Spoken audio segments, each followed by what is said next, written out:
con la participación de 3 ponentes, 3 compañeros, 3 jóvenes que nos van a platicar sus proyectos, su trabajo, su esfuerzo para el fortalecimiento de nuestras identidades y de nuestras lenguas en las comunidades indígenas. Sin más preámbulos, quiero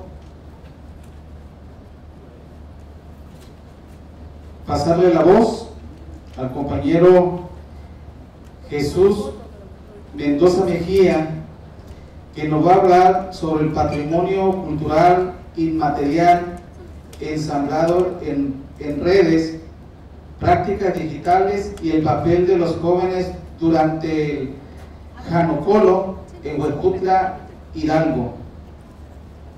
Usted tiene la palabra, joven. Gracias. La presente ponencia es una aproximación al análisis de Xantolo, que es una expresión regional del Día de Muertos, en tanto patrimonio inmaterial en Huejutla, Hidalgo.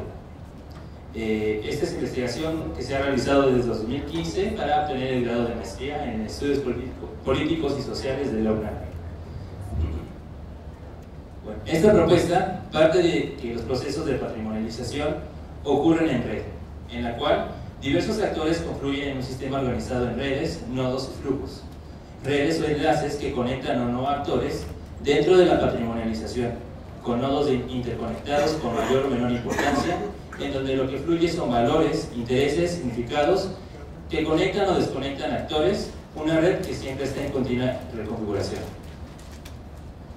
Existe una diversidad de actores presentes en dichos procesos, sin embargo aquí abordaré el papel de los jóvenes que generan nuevas conexiones y formas de interacción con las prácticas inmateriales, retomando y practicando el Xantolo, particularmente con el trabajo que he realizado con miembros de las cuadrillas del municipio antes mencionado. Asimismo, dicha festividad es visible a través de nuevas prácticas ensambladas en la cultura digital, desde la práctica fotográfica y la producción transmediática en la mediación de la experiencia, el registro y la difusión del Xantolo en los medios digitales. Para ello, retomo la etnografía digital como metodología de análisis y observación de los fenómenos contemporáneos dentro del PCI. El patrimonio inmaterial, según Chiara Bortolotto, puede ser comprendido como las propias prácticas culturales en un sentido descriptivo, o las prácticas culturales que pasan por un proceso de patrimonialización independiente del marco normativo impuesto por los programas de la UNESCO, por ejemplo, en un sentido más amplio.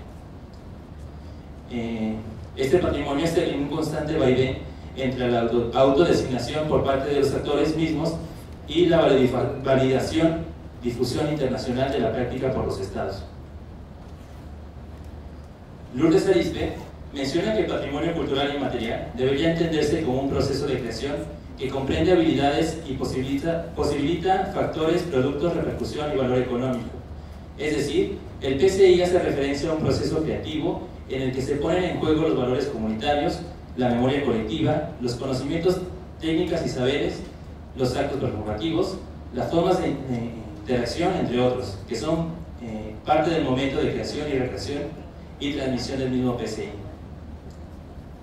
A partir de esto es posible entender el PCI como aquellos elementos culturales que son detonados y accionados por ciertos grupos o individuos de cualquier comunidad, que son significados y pueden tener referentes materiales, son transmitidos de generación en generación y se trata de un proceso en continua construcción y no de un acto finito.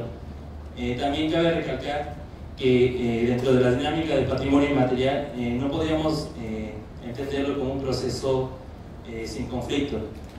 Por eso se puede decir que el patrimonio inmaterial surge en los procesos de interacción y de fricción, entendida como las cualidades incómodas, desiguales, inestables y creativas de la interconexión a través de la diferencia, como menciona Anna Tsing.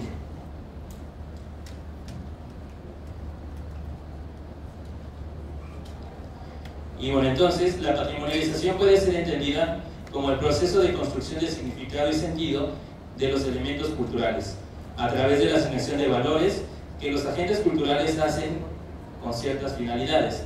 Asimismo, retomo la conceptualización que plantea Harrison acerca del patrimonio cultural, en el que no es un proceso pasivo de solo conservar las cosas del pasado que quedan, sino un proceso activo de ensamblaje de una serie de objetos, lugares y prácticas que elegimos soportar como un espejo del presente asociado a un conjunto particular de valores que deseamos tomar con nosotros para el futuro.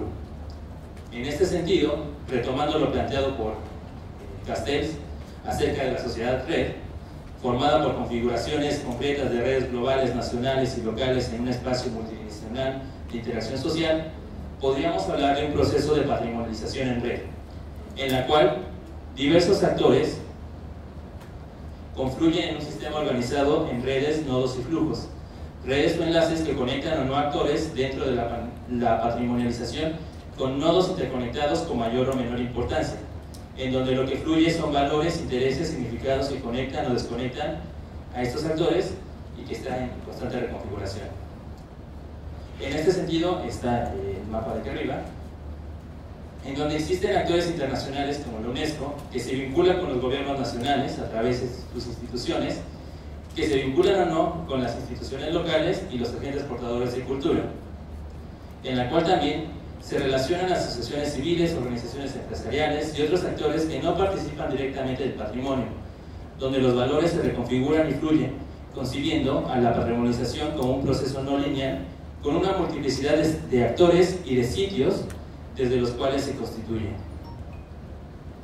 Es importante destacar que se hablará de agentes de la cultura en vez de portadores de cultura, ya que concebir a los sujetos como agentes hace referencia a entender estos como individuos actuantes con capacidad de decisión y acción sobre sus elementos culturales, enfatizando en la posibilidad de hacer patrimonio. Retomando la idea de la patrimonialización en red, es posible comprenderla a partir de la propuesta de Deleuze y Guattari respecto al rizoma, la cual podría ser considerada como un espacio de comunicaciones transversales, intercambiables, múltiples y que no cuentan con un centro. Se trata del modelo que no cesa de constituirse y destruirse, y del proceso que no cesa de extenderse, interrumpirse y recomenzar. La característica de este modelo son la multiplicidad de flujos, direcciones cambiantes e intercambiables, sin un centro, establecida a partir de relaciones y conexiones transversales, interconexión, con configuraciones y reconstrucciones continuas. En este sentido, es posible comprender a los procesos de construcción del patrimonio dentro de este modelo, en el cual el punto de convergencia son las prácticas o elementos culturales que serán sujeto del proceso. El círculo azul más fuerte, donde actores interconectados entre sí o no confluyen o divergen en las motivaciones, significaciones y finalidades de la patrimonialización. Se podría decir que este flujo de significados y valores recorre las líneas que conectan a los actores y confluyen a través de los elementos culturales, generando patrimonio. Este proceso, como se mencionó, no es fluido per se. Existen fricciones, conflictos y mediaciones en torno a la significación y patrimonialización resultante. Esto en términos patrimoniales de esta reconfiguración de las redes significaría que si una práctica cultural pierde significación por la interrupción del flujo de ciertos actores, es posible que se generen nuevas significaciones e interconexiones de dichos significados. Bueno, esta propuesta puede ser visualizada en este esquema, en el cual se muestran las interacciones, desconexiones y vínculos parciales entre algunos actores en el proceso de la patrimonialización en red. Hay un primer proceso de patrimonialización por parte de los agentes portadores de cultura, que en términos generales pueden ser comprendidos como transmisores, participantes y practicantes de los elementos culturales, los cuales crean y dotan de sentido y significado a dichos elementos, configurando una patrimonialización primaria. Asimismo, existen otros actores independientes, pero ocasionalmente relacionados entre sí, como las organizaciones no gubernamentales y de la sociedad civil, y las instancias académicas, que a partir de procesos de colaboración con los agentes culturales generan una patrimonialización cogestiva a partir de los procesos de gestión de estas ONGs, y también una patrimonialización académica desde las investigaciones y significaciones provenientes de las indagaciones académicas, o una patrimonialización religiosa desde la significación vinculada y desde la religión.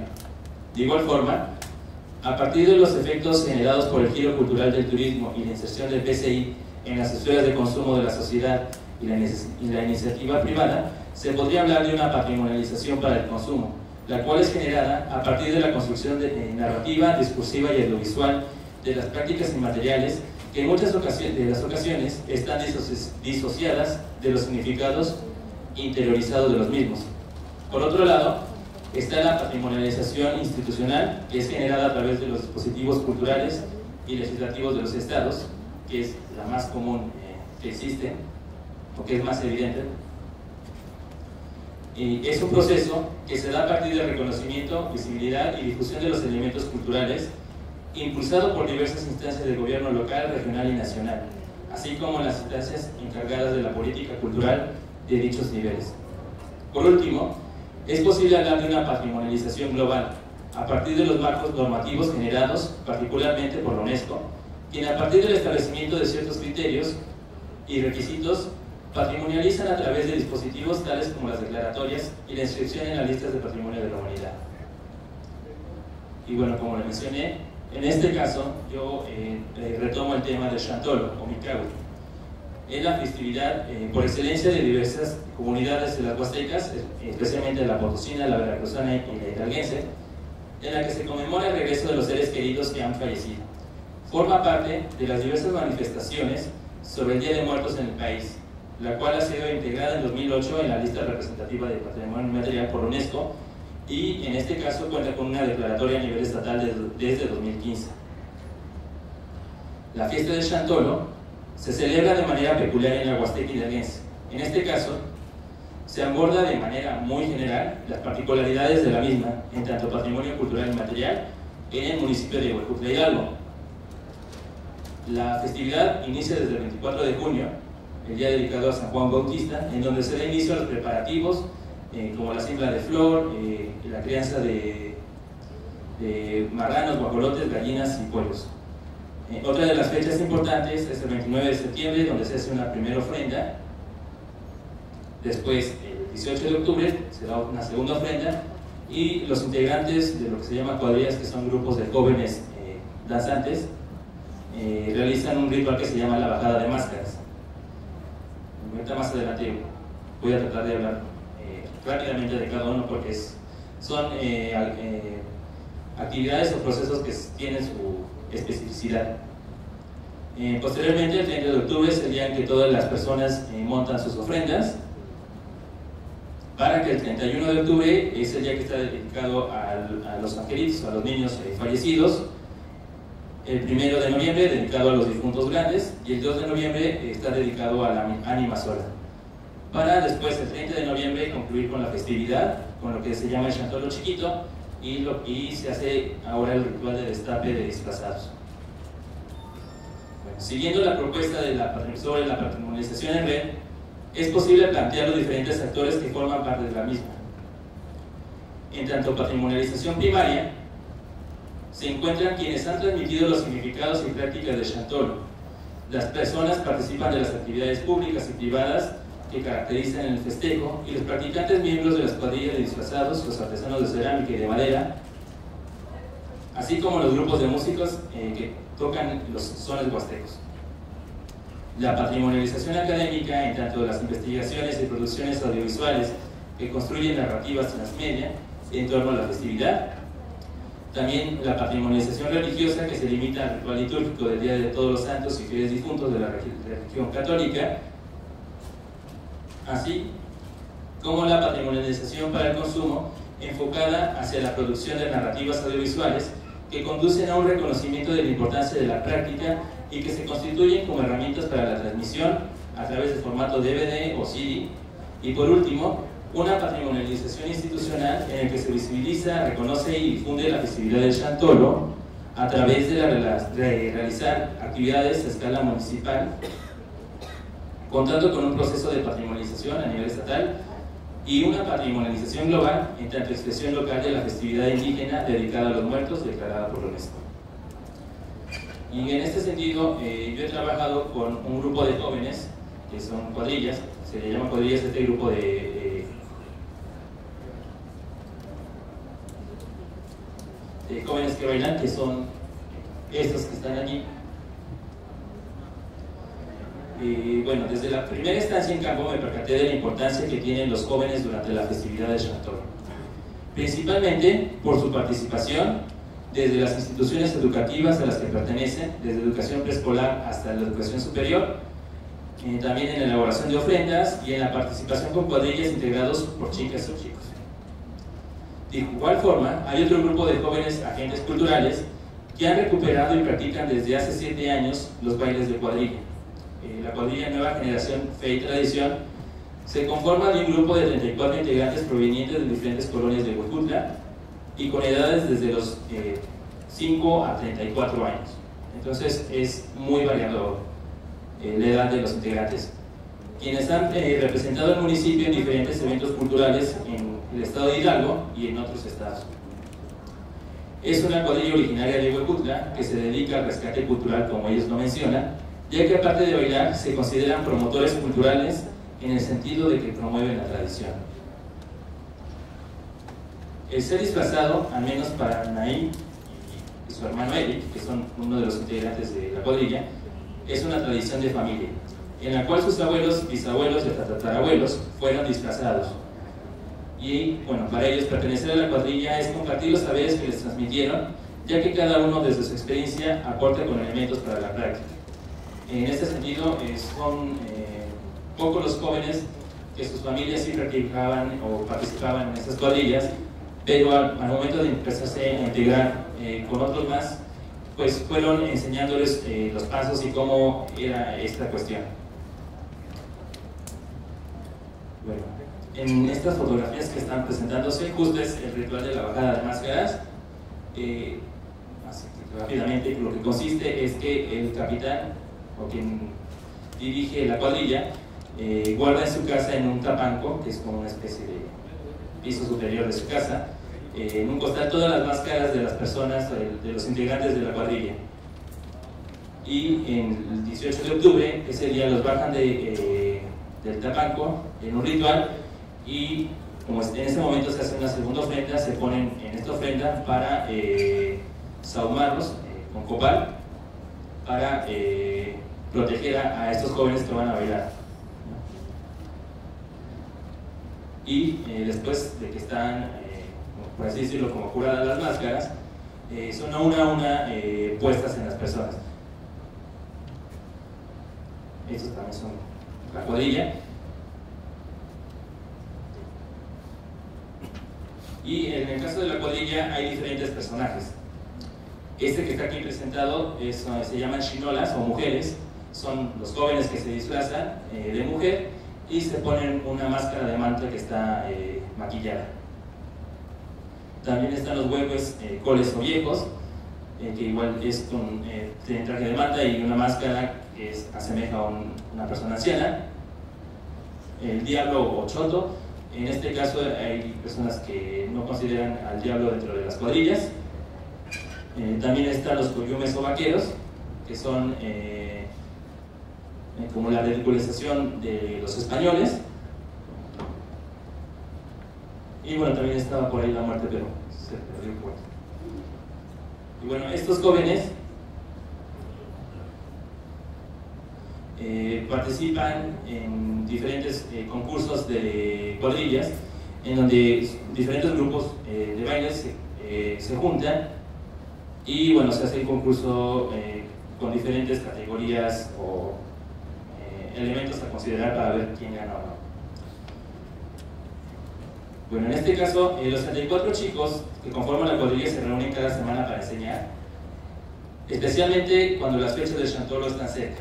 Cabe resaltar que las actividades de las cuadrillas inician desde el 18 de octubre con la bajada de máscaras y termina el 30 de noviembre con el destape de disfrazados. Participar en la cuadrilla implica hacer tiempo para ensayar después de clases o trabajar, e interés por entrar. Y bueno, el interés por entrar es con la finalidad de divertirse, compartir con familiares dentro de la cuadrilla y para continuar con la tradición.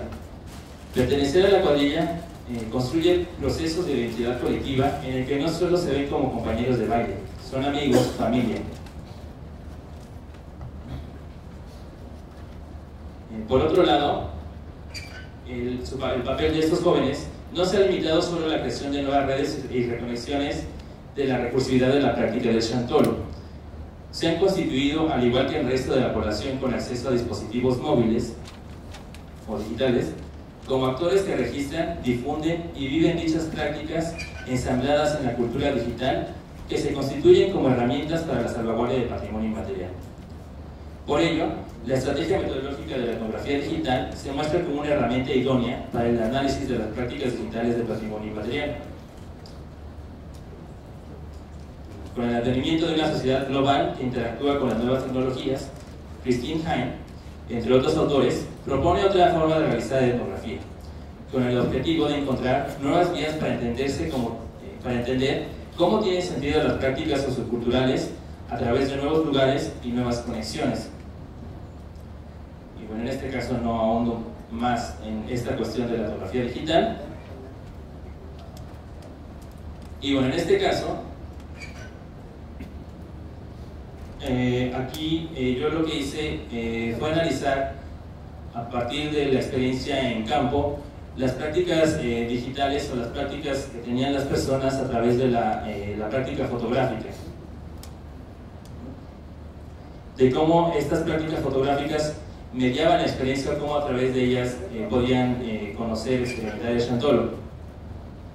Y a partir de esto yo lo que hice fue un análisis en una plataforma que se llama Netetic, en la que se analiza esta información que está presente en redes sociales. En este caso yo analizo publicaciones de Instagram, en donde los jóvenes publican todas estas fotografías de estos recuerdos o estas vivencias que se tienen de la festividad del Chantolo. Y por ejemplo, fui creando categorías de qué es lo que se publicaba y qué tipo de comentarios ellos ponían o cómo estaba esta publicación. Porque la cuestión era, existe una práctica fotográfica, es decir, las personas toman fotografías durante la festividad, pero ¿qué pasa con estas fotografías y qué implicaciones tienen estas producciones? Por ejemplo, este lado es una selfie que los integrantes de la cuadrilla se tomaron.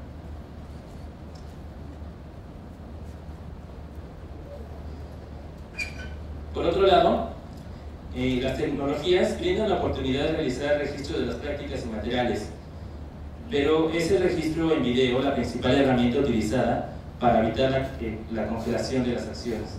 En el campo de la salvaguardia del patrimonio inmaterial, existe un camino andado en torno a la reflexión del uso del registro audiovisual, tanto teórica como práctica. Como se mencionó anteriormente, existen riesgos en el registro del patrimonio inmaterial. Sin embargo, es una herramienta para la salvaguardia del PCI y por ello es necesario analizar sus funciones. El PCI es dinámico, por lo cual la documentación y registro representa un punto a discutir, ya que a través de esta práctica se tiende a cosificar y estatizar las prácticas inmateriales, congelarlas en el tiempo y el espacio, aislado de las significaciones. Por ello, el proceso de registro del patrimonio debe ser planeado de tal forma que las transformaciones queden claras.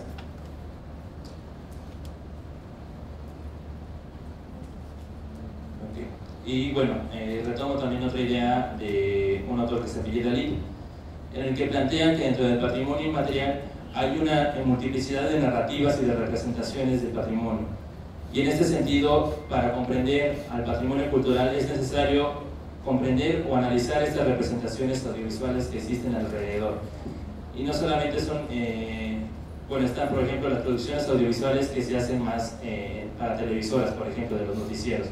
Están las producciones académicas, están las producciones, por ejemplo, lo que sucedió después de que se filmó la película de James Bond acerca del Día de Muertos. Pero también están otro tipo de narraciones o narrativas, más bien, que fueron, en el caso de Chantolo, que están presentes, que es la grabación de toda la festividad o de los concursos de las cuadrillas. Y por eso en el municipio durante estas fechas, del 30 al 2 de noviembre, en los puestos de películas piratas, es posible encontrar este tipo de materiales, que son DVDs, que, bueno, entonces voy a contar la historia de cómo empieza esto. Y bueno, en este marco se insertan los registros audiovisuales del concurso de cuadrillas, que son comercializados en el mercado y negocios de música y películas pirata. Dentro de estos registros, en una forma emplazada frente a la tarima, es posible conocer las narrativas, construcciones y significaciones de Chantolo para diversas localidades del municipio que participan. Si bien en estos concursos participan jóvenes de las preparatorias y universidades locales, la producción comercializada es el registro de la participación de las localidades, es decir, de todos los barrios y no solamente de las instituciones educativas.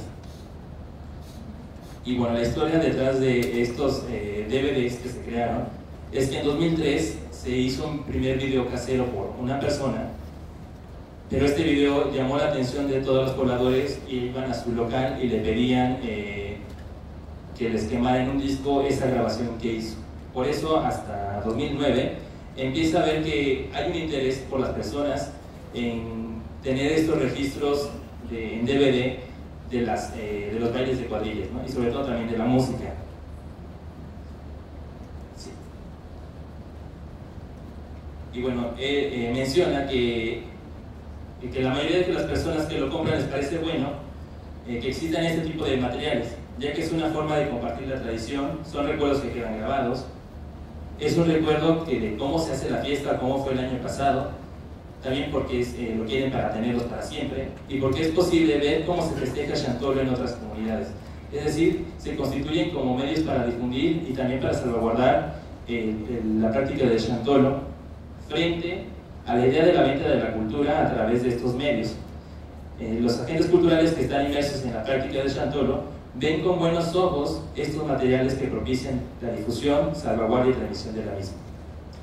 Un claro ejemplo de ello es el impacto que tienen estas producciones en la formación e integración de las cuadrillas de instituciones educativas, ya que los alumnos consiguen estas películas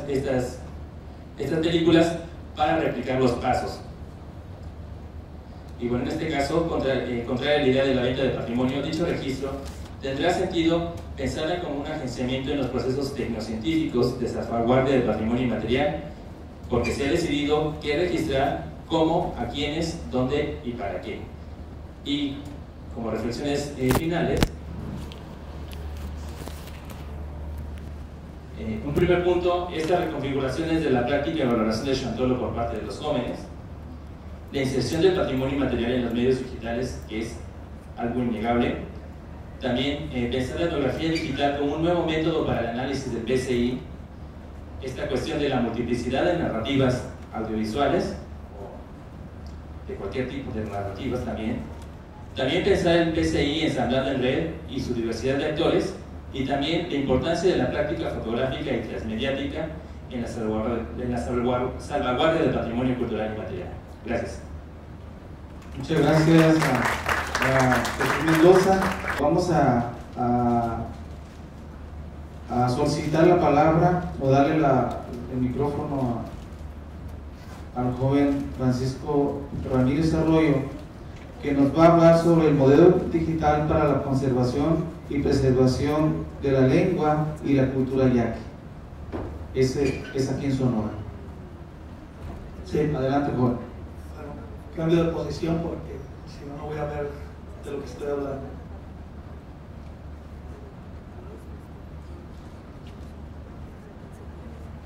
Ok, bueno, pues como su nombre lo dice, este es un proyecto que ya se ha estado trabajando desde hace unos años ante una problemática muy particular, la cual vamos a mencionar ahorita. Es interesante porque a la par de los tiempos, pese a que, a favor de que se ha estado piloteando mucho de esto, la tecnología va cambiando, ¿no?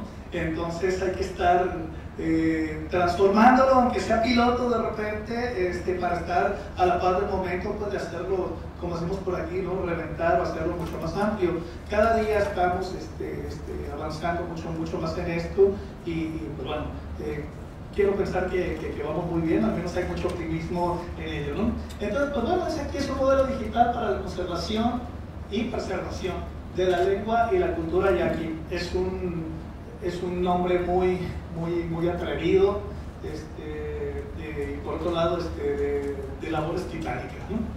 Bien, comenzamos.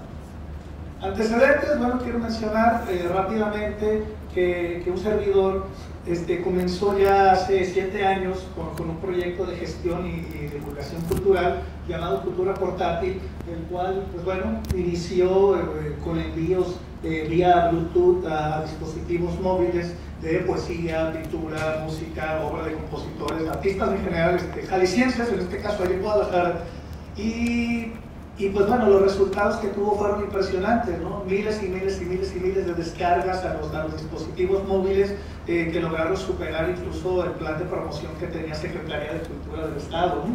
Entonces aquí, bueno, dijimos, algo está pasando. Bueno, uno, pues obviamente, el acceso y el usuario, ¿no? Uno de nuestros lemas comenzó a ser de lleva el museo en tu bolsillo, ¿no? De manera que el celular de cada quien se convirtiera en una galería, ¿sí? Al menos ya de apreciación de obra, y subsanar un poco hasta la moral, ¿no? Del usuario del dispositivo. En lugar de recibir el mensaje del Uno Noticias de que hoy había aparecido alguien desollado por allí, pues aparecía no es que muera de amor, muero de ti, ¿no? De Sabines o algo así. Hay un giro aquí definitivamente en la percepción o la recepción. Bueno, este proyecto ha ido creciendo. Comenzó con estas pequeñas señales vía Bluetooth. De hecho, y es verdad, antes desde una lab íbamos correteando gente para que le llegara la señal, ¿no? Luego fuimos desarrollando, comenzamos a conformar un grupo muy curioso de estudiantes de humanidades e ingenieros, ¿no? Esas mezclas que de repente son un poco extrañas, pero pues bueno, en los tiempos ya es muy comprensible. Y comenzamos a desarrollar ya antenas, vía Wi-Fi, aplicaciones, etcétera, con la finalidad de hacer llegar información a la par de la evolución de los dispositivos móviles también. Bueno, los resultados siempre han sido en ascenso y muy buenos, ¿no? Entonces, ese es el antecedente en lo técnico, le voy a llamar así, ¿no? Uno de nuestros primeros trabajos aquí en el estado de Sonora fue la señalización de recintos históricos, en este caso el Templo de San Diego de Pitiquito, en el cual una señal Wi-Fi autónoma, que no es internet, quiero dejar en claro, es una señal autónoma como una especie de microservidor que provee de información, en este caso en el Templo de San Diego, sobre los frescos o los muros, que por cierto recién restaurados, un PDF descargable, etcétera, en el cual pues se habla de toda la historia de esta ruta, pues de la ruta misional. Por eso el proyecto se llama Emisión, desde digital, y la emisión del envío y la misión del noroeste, ¿no? Y bueno, aquí hay una imagen en la cual están unos niños ya, ahí hay un iPad y está la información. Ya muchos niños en sus clases de historia ya los llevan, ya con sus dispositivos, esos de repente tan satanizados en clase, para que pues tengan su portal de información y la lleven en su teléfono.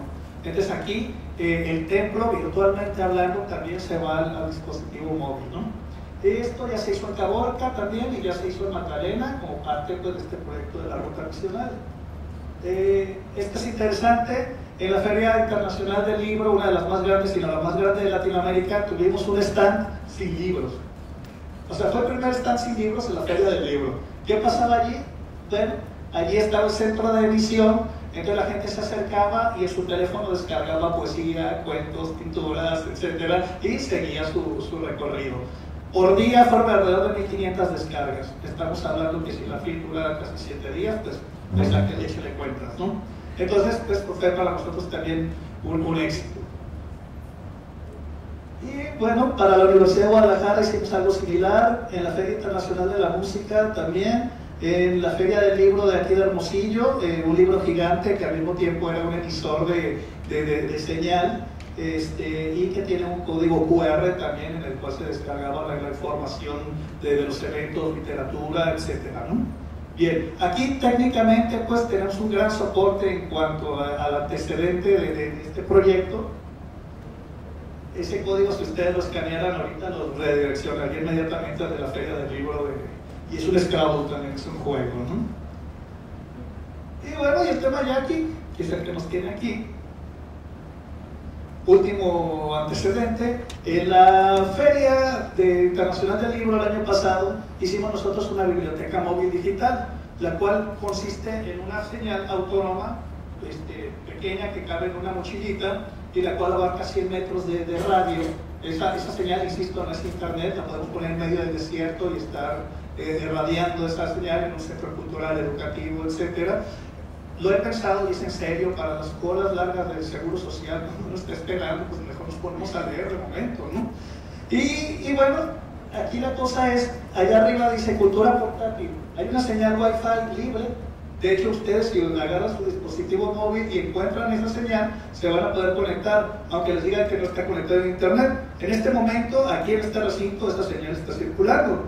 Se conectan y al entrar en su navegador escriben la dirección que ustedes quieran, congreso.com, yaqui.com, lo que quieran.com, y los van a mandar a un repositorio de libros. En este caso, bueno, este es de literatura clásica, obra de Edgar Allan Poe, Borges, etc. El que ustedes verían en este momento es así.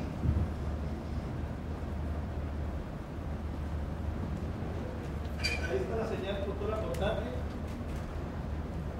Yo me voy al navegador y aparece un repositorio. Dice Gianno Quinto, Gianno Olpuria, si lo pronuncié mal, perdón.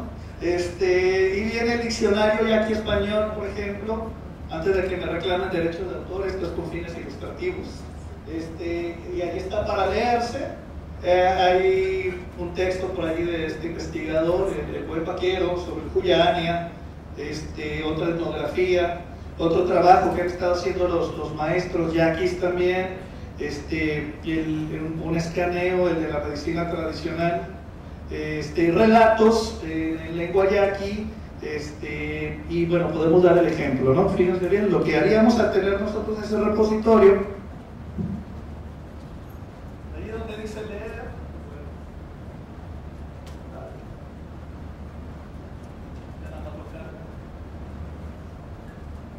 este es un texto pesado.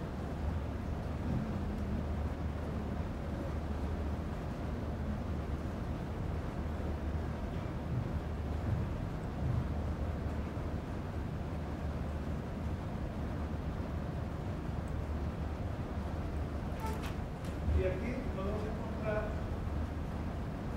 una edición de textos bilingües, de relatos yaquis. Y bueno, por ejemplo, ¿no? Y que el índice yaqui español, la hormiga trabajadora, ¿no? Aquí viene un pequeño relato y acá está la lengua. El zorro travieso, aquí está el texto en español, aquí está la lengua, ¿no? Etcétera. Nosotros podemos pues, recorrer el portal, en este caso, bueno, es un repositorio que está funcionando de ejemplo, pero nosotros podríamos tener, si queremos, 1000 textos en lengua yaqui, descargables para leerlos,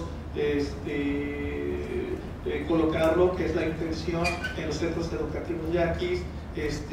Hay un camión interpueblos al que nosotros le llamamos la toteña, por ejemplo. Ahí podríamos colocar esa señal y que estén los textos también en lengua yaqui, para que el usuario, en este caso por ejemplo el transporte, lo vaya leyendo, ¿no? Aquí por ejemplo hay otro que escribieron algunos maestros sobre la danza del Pascola, cómo se hacen los raspadores, etc. Está el texto en la lengua yaqui y está el texto en español. Esta es una opción donde la antena, les hablo de esta antena pequeña que abarca 100 metros, pero podemos hacer una hasta de 5 kilómetros. Entonces, si en cada pueblo yaqui, por ejemplo, tuviéramos una de estas, en el momento de entrar al territorio, podríamos tener un cúmulo de información, no solo de textos, hablando de literatura, sino también una etnografía virtual. Podemos tener un mapa, podemos tener lo que les venga a la mente en lo que se puede escribir, ¿no? Entonces, es mucho, y resultaría muy favorecedor. Y por un detalle muy importante, a mí en algún momento se me preguntó, oye Francisco, ahorita los celulares se están convirtiendo en una herramienta de desplazamiento cultural y lingüístico. Sí, pero si revertimos un poco esto y en lugar de verlo como arma en contra, lo vemos como herramienta, vamos transformando las circunstancias del dispositivo y vamos haciendo, por ejemplo, este tipo de conexiones, en las cuales, pues bueno, pues se descarga todo en la lengua yaqui y que todos los muchachos que traen su dispositivo lo puedan hacer. Pero, pues para apretar la tuerca en este tema, pues se nos ocurrieron también otras cosas. La problemática, pues es lo que acabo de decir en este momento, ¿no?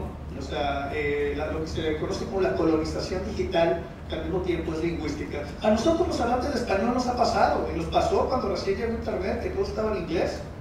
Hubo gente que comenzó a trabajar en los localizadores, en los navegadores para que estuvieran en español. Ah, bueno, nosotros lo que hicimos fue ponernos en contacto con Mozilla, con Firefox, y entonces que se abriera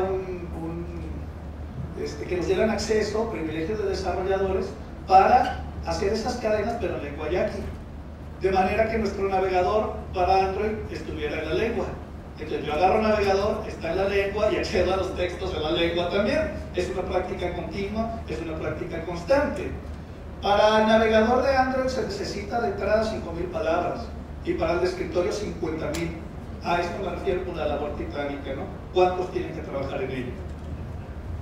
Ahí está el navegador del localizador de Mozilla, el famoso Mozilla nativo. Si se alcanza a ver, ahí están algunas traducciones. No sé si lo alcanzan a ver, si no se tendría que apagar la luz. Ahí está. Yaqui, Firefox, navegador, etc. Y este navegador, Mozilla lo acaba de migrar hace mes y medio a una nueva plataforma todavía que funciona mucho más. Y ahorita lo que estamos esperando es el traslado, se llama la migración de esa plataforma a esta nueva que tiene muchas más herramientas para tener el navegador, ¿no? O lo que le llaman el localizador. Allí en esta lista hay armenio y no sé cuántos idiomas más que ya están trabajando en esto. Unos muy avanzados obviamente, francés, español, inglés, pero nosotros tenemos que hacer lo propio también en el caso de la lengua y más para que no nos gane esto. Bien. Bueno, ahora, los libros artesanales interactivos, aquí hay una situación interesante, eso lo tenemos que hacer desde allá. Estos textos, estos libritos que ven ustedes aquí, forman parte de una estrategia de promoción a la lectura por parte de la Dirección de Educación Indígena, en donde los muchachos de la tribu están haciendo estos libritos y al mismo tiempo traen cantos, traen narración. Pero nosotros lo que estamos haciendo es volverlo de realidad aumentada. O sea, yo pongo el iPad o el celular enfrente del texto o la canción y empieza a aparecer la canción en la lengua o la fonética. Insisto, tendríamos que darle play desde allá, al de la izquierda. No, play, a este. Ajá, ahí es rápido. Ahí está el texto, es uno de los que está aquí. Es este. Y lo malo es no tener audio. Allí en el momento en que aparece el iPad, se coloca enfrente, allí.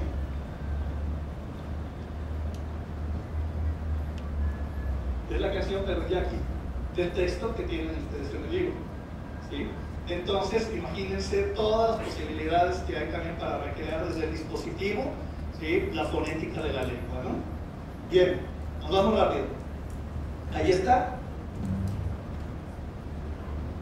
Y bueno, ya los que hayan experimentado esto de conectarse a la señal, pueden pues entrar a este portal digital, a este repositorio de libros, descargar y leer, ¿no? Insisto, es una señal autónoma, no es internet, es un microservidor con un wifi autónomo también, que puede estar en los lugares que ustedes menos se puedan imaginar. Y bueno, el trabajar una etnografía virtual tiene un poco que ver con lo que platicaba el compañero, de generar también en redes, pues, una interacción en redes sociales, utilizar Big Data, por ejemplo, ¿no? O los usos que se le está dando a las redes tal cual. Entonces, tener blogs en lengua, en los cuales aparece música, relatos, leyendas, cuentos y participación activa de la comunidad. ¿Sí? Ahí hay un caso, una fanpage, en este caso de Cultura Yaqui, que ahorita tiene 6.500 más o menos seguidores y que va en crecimiento y que se convierte en un repositorio de información, pero de interacción. La prioridad, insisto, es en la lengua. Ahí hay otro caso. Una etnografía virtual, aquí sí, en la cual aparezcan temas que tengan que ver con comida, historia, vestimenta, costumbres, pues, en general, etcétera, todo en la lengua. Ya si hay necesidad de un texto traducido, pues debo hacer en español, o sea, es al revés. Y contando con su Facebook, su blog, su Instagram, YouTube, Twitter y su Google Maps, o sea, todo, pero en yaqui, ¿no? Y bueno, ¿quiénes deben sumarse? Gente de la comunidad, obviamente. Debe haber un consenso en esto, ya se está trabajando en ello. Estudiantes que sean compiladores y traductores, hablar con la gente grande para que dé sus testimonios, sus relatos y traducirlos. Los investigadores y los especialistas, tanto de la tribu como los académicos. Aquí hay una propuesta en este proyecto que toda investigación tenga por lo menos que entregar una traducción de su texto, porque, y lo voy a decir, hablar de una etnia no es rescate de la etnia. Hablar de la lengua de una etnia no es rescatar la lengua de la etnia. Hablar de la lengua y la cultura de una etnia en la lengua de la etnia es apoyar al rescate de la lengua de esa etnia. Entonces, es parte del proyecto también trabajar con las traducciones de las investigaciones que se han hecho, sean etnografías, sean elementos históricos, etc. Y bueno, se suman y ahí están en activo gestores y promotores que están, acá tenemos un gran ejemplo. Y la otra parte, la tecnológica, los desarrolladores, ¿sí? Muchachos de la tribu misma que se tengan que sumar, que estén estudiando ingeniería, que estén estudiando telemática o telecomunicaciones, que estén estudiando para aplicaciones, etcétera, se tienen que sumar al barco. En el paquete también estamos trabajando un traductor ya que español, pero eso es muy obvio, es muy obvio mencionarlo, ¿no? Entonces, esta estrategia es una estrategia de integración, tanto tecnológica, digo, pero en la otra área que es la etnográfica, de participación continua por parte de elementos de la comunidad y también de los investigadores, promotores y académicos. Ya para terminar, ¿por quién y para quién? Por ellos y los que vienen, ¿no? Porque estas son las generaciones realmente que van a llevar, pues, en alto la cultura de la tribu. Gracias.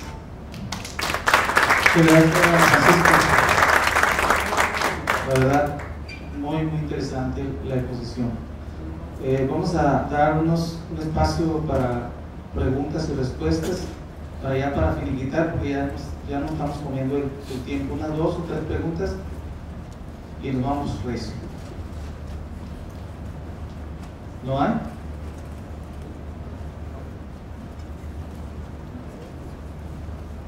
A ver, por ahí hay una pregunta. Buenas tardes. Para Francisco,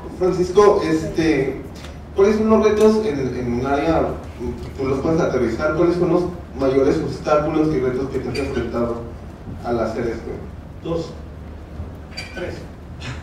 La credibilidad. En este tipo de proyectos la credibilidad es compleja, ¿no? A veces, y lo entiendo, pues hay ciertas situaciones tecnológicas en las que gente no cree que existan. ¿Sí? Por ejemplo, yo ya mencioné que para el año que viene vamos a hacer chamarras emisoras que se alimentan con un panel solar que va en la espalda, y no es ciencia ficción, es real, ¿no? Lo vamos a hacer, ¿no? Y entonces de repente dicen, está bien piratón, dicen cosas así, pero no, es real.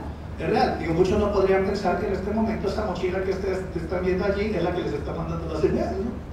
¿Sí? Entonces, esa es una, la credibilidad. 2, la voluntad. La voluntad por parte, curiosamente, de gente de etnias. Ya ha habido hermanos de otras etnias que han querido o han pedido que les apoyen esto, pero a la hora de la hora se afloja la situación, se desvanece el entusiasmo, o a veces, que yo no entiendo, hay cosas que son críticas que no tienen por qué estar saliendo a la luz, pero las que sí, pues, hay mucho celo en ello, ¿no? Entonces, yo creo que debe ser una mediación entre los elementos, pues, de la etnia misma, ¿no? Y la otra, las instituciones. Lo digo honestamente, ¿no? Quienes más han entorpecido los desarrollos de este tipo de proyectos son las instituciones, porque no lo entienden o porque sus logísticas administrativas no son de estos años, son de los años 50, ¿no? Cosas así, no funciona, no procede.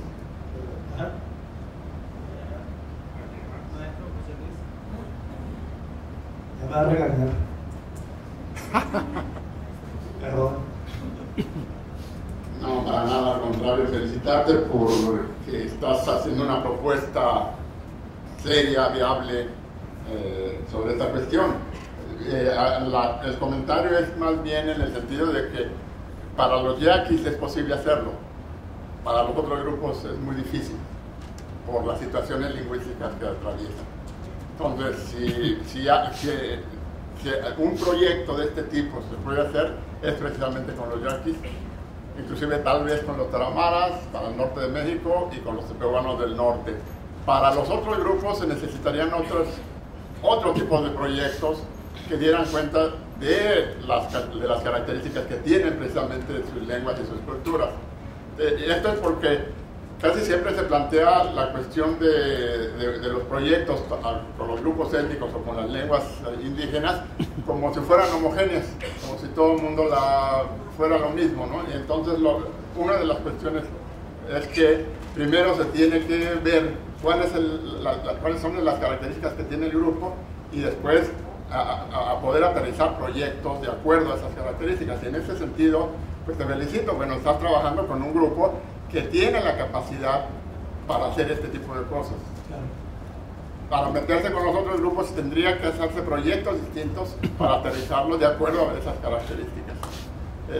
Bueno, mañana vamos a estar en la mesa a las 4 de la tarde hablando de políticas públicas y bueno, me voy a referir a precisamente este tipo de cosas.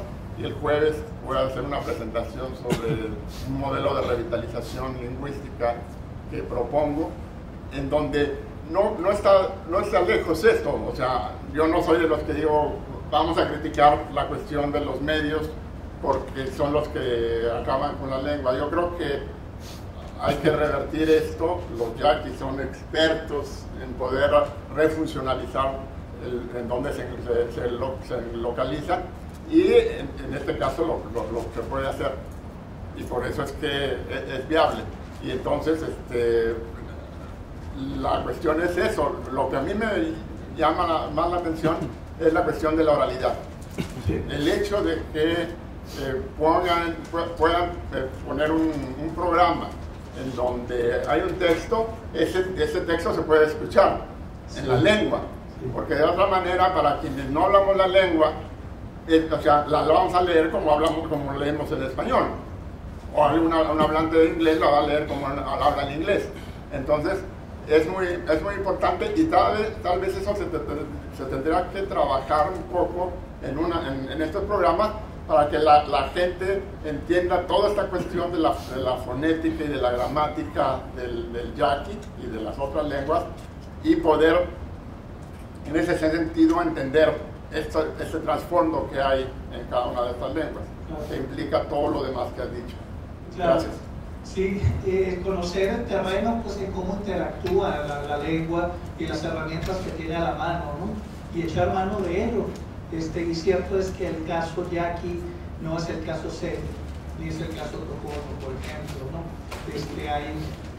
Hay una cosmovisión, hay ciertas percepciones, pues, de la misma tecnología o la interacción, cada una pues cuidando también porque allí está presente el elemento sagrado, ¿no? También que va junto con el habla, que es parte de la cultura, ¿no? Pero hablando del coloquio, la interacción, que se puede fortalecer, ¿no? Y totalmente de acuerdo en ello. Hay que conocer la forma y el contexto en el que interactúa la lengua, pues en estos otros grupos, para sugerir una estrategia, pues también, ¿no? Que en este caso sí, estoy totalmente de acuerdo, tendrá que ser distinta. Voy a hacer una preguntita rápido a Chucho. Chucho, hablaste ahí de una patrimonialización cogestiva y una patrimonialización institucional. Y según entendí, la patrimonialización institucional podría ser cogestiva o no. Si no, pues explícame un poquito ahí. Sí, bueno, la idea de lo cogestivo va más relacionado con la labor que tienen las asociaciones civiles o organizaciones no gubernamentales en colaboración con las comunidades. Y por el otro lado, la institucional tiene que ver más con esta cuestión de los procesos de declaratoria y de creación de listas y todo esto. Pero lo gubernamental puede entrar también en relación con los grupos, ¿no? Sí. Portadores de cultura, ¿no? Sí, claro, pero digamos que son como otras formas de relacionarse las instituciones del gobierno y las instituciones no gubernamentales. Pero sí. Gracias. Bueno, ahí el señor del Mayo de Sinaloa. Sí, para el señor que habló a lo último, los idiomas en su mayoría a veces son sobre una idea, y plasmar una idea es a veces difícil, porque en el caso de como dijo ahorita José Luis, los que no hablamos la lengua pues lo escribimos como lo vemos y lo hablamos como lo leemos en castellano, ¿no?